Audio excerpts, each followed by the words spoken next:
ინფექციური საავადმყოფო თემქაზე ყოფილი კარდიოლოგიური ცენტრის შენობაში გადადის კლინიკა. ადგილს ცენტრის რეკონსტრუქციის დასრულების შემდეგ დაიკავებს. ჯერჯერობით უცნობია რა ბედიელის სეფსისის ცენტრს ამ საკითხზე სამინისტრო კომპანია ავერსთან მოლაპარაკებებს აწარმოებს. ინფექციური პათოლოგიებისა და სეფსისის ცენტრის ტერიტორია კომპანია ავერსმა 2009 წელს შეისყიდა.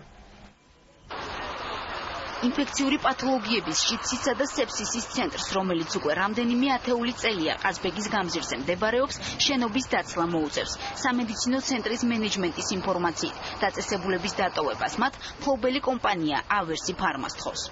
ჯერ გვითხრეს ეზოში არ შეგეშვათ მანქანებით და არ შეყვალიყო პერიოდი, ავადმყოფსაც არ უშვებდნენ. ის თუ ითხოვს მისას, ჩვენ ვიტყოთ ჩვენსას და დე-ფაქტო აქ მდებარეობს ინფექციური პათოლოგიის ცენტრი, რომელიც საჭიროა ხალხისთვის და ის რას აკეთებს ამისთანაც, რომ გვავიწროებს ასე. ავერსი ფარმამ სამედიცინო ცენტრის ტერიტორია 2009 წელს მთავრობის მიერ გამოცხადებულ აუქციონზე $12 მილიონ შეიძინა. ამ თანხით 2011 წელს სახელმწიფოს ახალი თანამედროვე სტანდარტების სამედიცინო ცენტრი უნდა აეშენებინა. სწორედ ამ პერიოდამდე მისცა კომპანია ავერსმა ცენტრის მენეჯმენტს დაწესებულების უსასყიდლოდ სარგებლობის უფლება. ჩვენ ფაქტობრივად შეუძლებელია დაცლა, სასასვლელი არსად არ გვაქვს. ყველას ესმის და მათ შორის ავერსაც ესმის, რომ რეალურად ინფექციური საავადმყოფოს შიდსის ცენტრის მოშლა შეუძლებელია, ესე იგი ვთქვათ, და არის აი ასეთი, ვთქვათ, დაძაბული, უსიამოვნო, გაურკვეველი სიტუაცია.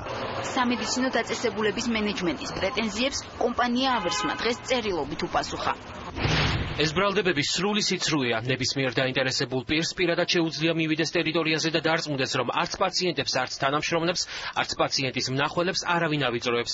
რომელიმე კარების აჭედვაც არავის მოსვლია აზრად. 2013 წლიდან ჩვენ დავამყარეთ ყველასთვის საზიამოვნო ელემენტარული წესრიგი, რათა ეს ტერიტორია აღარ იყოს ნარკომანიის, პროსტიტუციის, ლოთობის და ნაგვის ბუდე.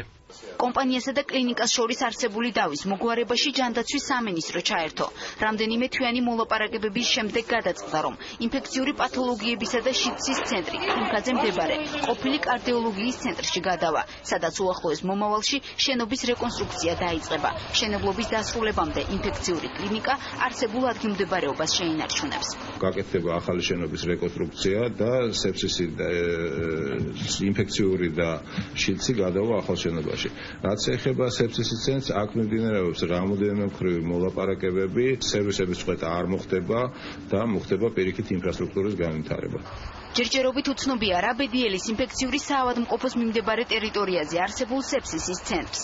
ერთ-ერთი ვერსიით დაწესებულება ადგილზე დარჩება და მენეჯმენტის მართვის უფლებას ავერსი შეისყიდის. თემქაზე მდებარე ყოფილ კარდიოლოგიურ ცენტრში კი, სადაც მომავალში ინფექციური კლინიკა განთავსდება, ამ დრომდე დევნილები არიან შესახლებულები.